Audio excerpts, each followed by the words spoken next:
And then I didn't know where to go or who to talk to, so I decided to come here. I'm glad you did, Paul. One thing I can't understand, I thought that Sandra and I really meant a lot to each other. I can't understand why she'd lie to me and get me in this kind of a mess. Well, unfortunately, the hardcore communists sacrifice anything to achieve an end, even personal feelings. They forget one thing, and that will inevitably defeat them. Inevitably?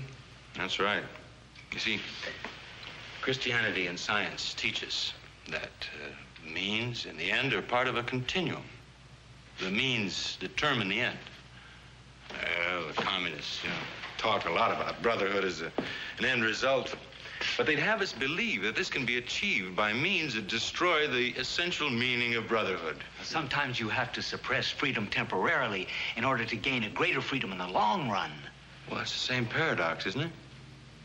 If it suppresses freedom and shows contempt for the moral and spiritual needs of man, on what foundation does communism hope ultimately to build freedom? Now, when you come right down to it, Paul, the fundamental difference between Christianity and communism is the essential importance of every human being in God's eyes. Well, you make it sound as though communism were a religion. To a communist, it's just that. Of course, it's the very antithesis of our own Christian religion. In what way? Well, you'd have to call communism an atheistic religion in that it denies the existence of God, and therefore also of man's responsibility to a higher power. Now, to a communist, man is not a creature of God, created in God's image. He's merely a rational animal fighting for mastery of the jungle. Well, that's what they say of capitalism. I mean about being a jungle.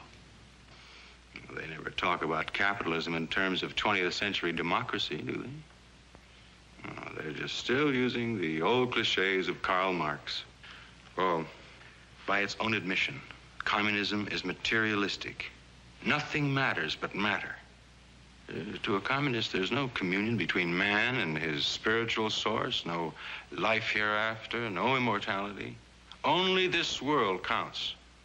The world that man can see and touch, subjugate and master. Now, to a Christian, man is a very special creature of God.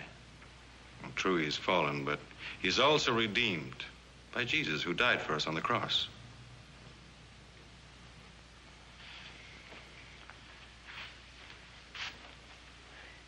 Well, you're not denying that there's a material side to our lives. Of course not. But as a child of God, the Christian lives in daily contact with the Father in a relationship of love. Now, he works to make this relationship meaningful in terms of the material world in which he lives. But his highest values are not material. They are the spiritual values of humility and mercy, love and truth, honor and integrity. Fundamentally, Paul, the Christian's horizons extend beyond this world. He knows that he's been redeemed by Christ for eternity, for a life with God through the endless ages. You've had quite a lot for one day, haven't you? Why not sleep on it? Tomorrow we'll kick it around again. Oh, now, well, what do I do about this FBI mess I'm in? Oh, well, that's a little out of my line, but if I were you, I wouldn't be afraid to go and talk to them. You might talk to a good lawyer, too, if you happen to know one. I've known a good lawyer all my life.